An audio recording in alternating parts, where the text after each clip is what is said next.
Bretten and Jeff wanted to build on this land, so there were a few things to consider before we could press go on the purchase.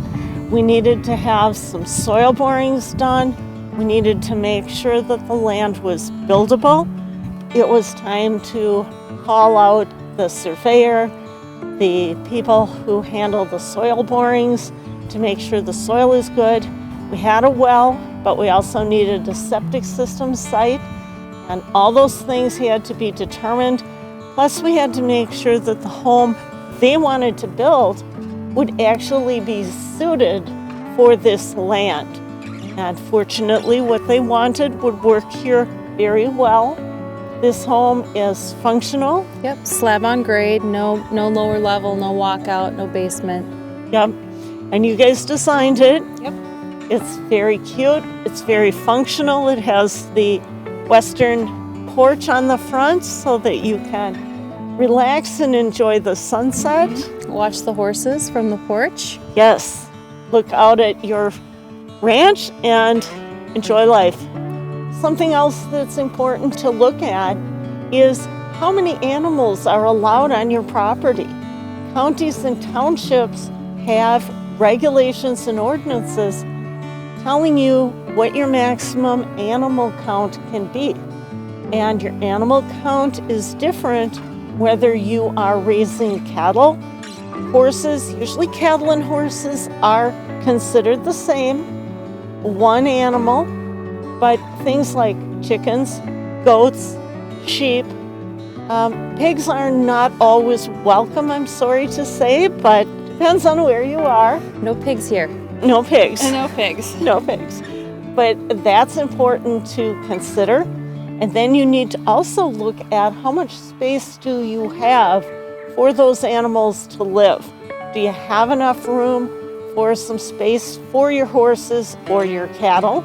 How are you going to get your fencing up? Who are you going to hire to design your fencing and your drainage for your pastures and your paddocks?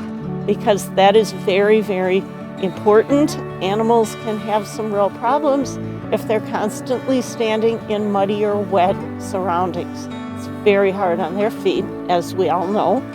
So there are things like that to consider, take into account. The number one thing I was really considering, where the house goes is important, but where the horses go was more important as far as, just watching the land and where it naturally drains and where it's a little bit sandier, where it'd be healthiest for them to stay. If it was a flat parcel, maybe I would put them here, put the house here, put things differently, but you kind of have to work with the land and where things naturally want to go anyway, unless you want to get some big equipment out here and change things up. You kind of have to work with what's here, but that was something that was really important to us, was where we're going to put the arena, because that's got to be dry, the paddocks, and then we'll put the house with whatever spot's left. Which is pretty common of most horse owners. The horses are always first. Yeah. We don't want to do a lot of dirt work if possible, so this was really important to Jeff and Gretchen to be able to pick and find a piece of land that would work for them, but wasn't going to require things like drain tile or regrading or bringing in dirt or even removing dirt or pushing it aside, because dirt work is very, very expensive.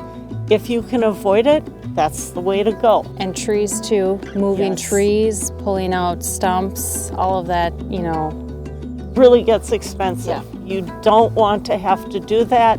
You want to make sure that that piece of land you're looking at has enough open space to accommodate your needs.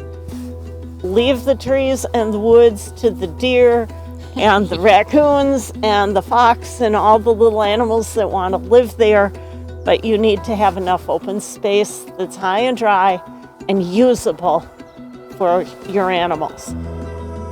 If you're looking to purchase a property like this and are interested in moving forward, I can help you. There are a lot of details to consider.